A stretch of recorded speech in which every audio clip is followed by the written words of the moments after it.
O Brasil está agora com essa votação em trâmite se os votos das próximas eleições serão auditados ou não auditados. É preciso, faz falta isso? O Brasil precisa disso? É o momento de ter esse tipo de discussão no Brasil?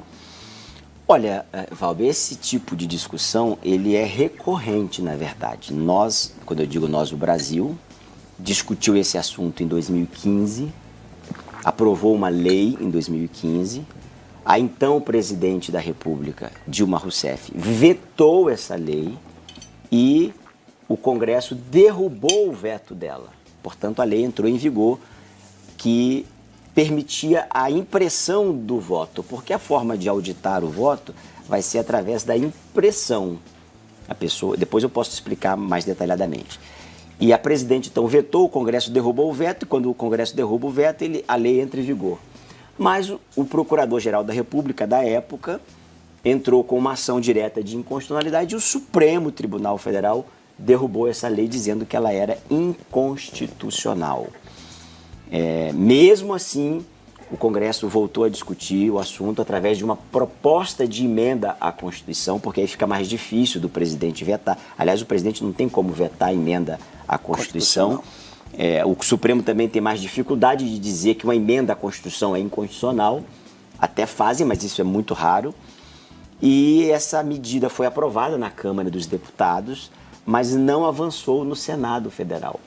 Então, nós já discutimos isso em 2007, depois essa PEC, a PEC 182, é de 2007, discutimos em 2015 e agora voltamos a discutir novamente o assunto. Existe uma PEC, uma proposta de emenda à Constituição que foi apresentada recentemente, não sei se foi ano passado ou ano retrasado, e nós estamos aí na iminência de votar ou não. Votar ou não depende, obviamente, do presidente da Câmara e do presidente do Senado, pautar.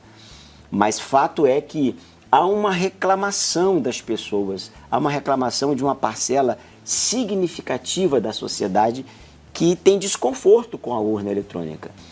Eu particularmente, não discuto se sou a favor ou se sou contra. É óbvio que nós vamos, no momento oportuno, se ela for pautada, votar a favor, porque já votamos nestas duas outras ocasiões a favor. Em 2015, se as pessoas forem lá no site da Câmara e observar como votou o partido, o Republicanos na época chamava PRB, vai ver que 100% dos deputados presentes votaram a favor da mudança e da impressão do voto. E também votaram a favor da derrubada do veto da presidente. E também votaram a favor desta PEC que foi discutida também na Câmara dos Deputados. Eu tenho essas informações, vou até compartilhar depois nas minhas redes sociais. Agora, o que se tem que discutir é necessário ou não é necessário você ter um voto auditável ou um voto impresso? Eu, particularmente, acompanho isso muito de perto e eu gosto de citar o exemplo. Eu tenho, nosso partido, meu partido, que eu sou presidente nacional, tem um senador da República eleito por Roraima e ele ganhou a eleição por apenas 426 votos de diferença do terceiro colocado. Foram 2 vagas em 2018, só para lembrar, do Senado. Então ele teve apenas, repito, 426 votos a mais que o terceiro colocado. Só que o terceiro colocado era um senador que já tinha mandato há 24 anos e considerado um dos homens mais poderosos da República. Eu não vou dizer o nome aqui por uma questão de ética, mas é muito simples de você descobrir. É só você buscar como foi a eleição do Senado em 2018 no estado de Roraima. Então eu pergunto, se fosse defraudado, tendo esse homem o poder que tinha e os recursos que tinha, será que ele não teria desviado 500 votos a menos para o nosso senador, para que ele pudesse ser o eleito? Vou dar mais um exemplo, se você me permite, para concluir. O nosso bispo, também bispo da nossa igreja, Marcelo Crivella, ele foi reeleito senador no Rio de Janeiro, em 2010, com uma diferença de apenas 100 mil votos. 100 mil votos no estado do Rio não é muita coisa. Para o terceiro colocado, que foi um político tradicional, um político muito poderoso no Rio de Janeiro, já faleceu, chamado Jorge Pisciani. Quem acompanha a política do Rio de Janeiro sabe quem foi Jorge Pisciani. Eu pergunto, se a urna fosse realmente defraudável, como se propaga, será que o Jorge Pisciani, com o poder que tinha, com os recursos que tinha, não teria manipulado para ganhar a eleição e o Crivella não ter ganho a eleição?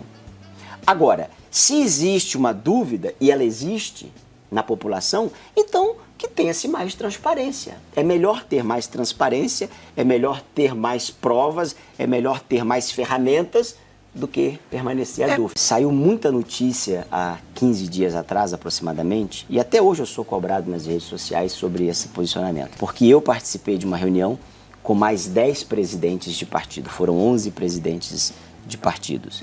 E nesta reunião, nós discutimos vários assuntos da política e também, obviamente, discutimos esse tema do voto impresso.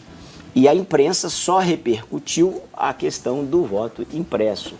E aí se propagou essa notícia de que eu e o partido estávamos contra o voto impresso. Mas nós temos aqui a PEC 182 de 2007, que eu falei que foi votado no Congresso Nacional. E tem aqui também aquela lei que eu falei que nós aprovamos, aprovando o voto impresso, e a presidente Dilma, ela vetou. E aqui nós temos a votação, aqui a letra está um pouco maior, nós temos aqui a votação, todos os deputados do PRB, na época o republicano se chamava PRB, votaram não. Esse não aqui não é não à proposta, é não ao veto. E nós derrubamos o veto da presidente, e a lei entrou em vigor e passou a ter a possibilidade de imprimir o voto. Só que o Supremo, depois disso, depois que nós aprovamos isso, o STF declarou inconstitucional a impressão do voto pela urna eletrônica. Então, isso já foi aprovado. Só que a presidente vetou, o Congresso derrubou o veto e o Supremo, então, derrubou a lei. 3 ocasiões, o partido majoritariamente votou a favorável. Por que votaria contra agora? Seria incoerente.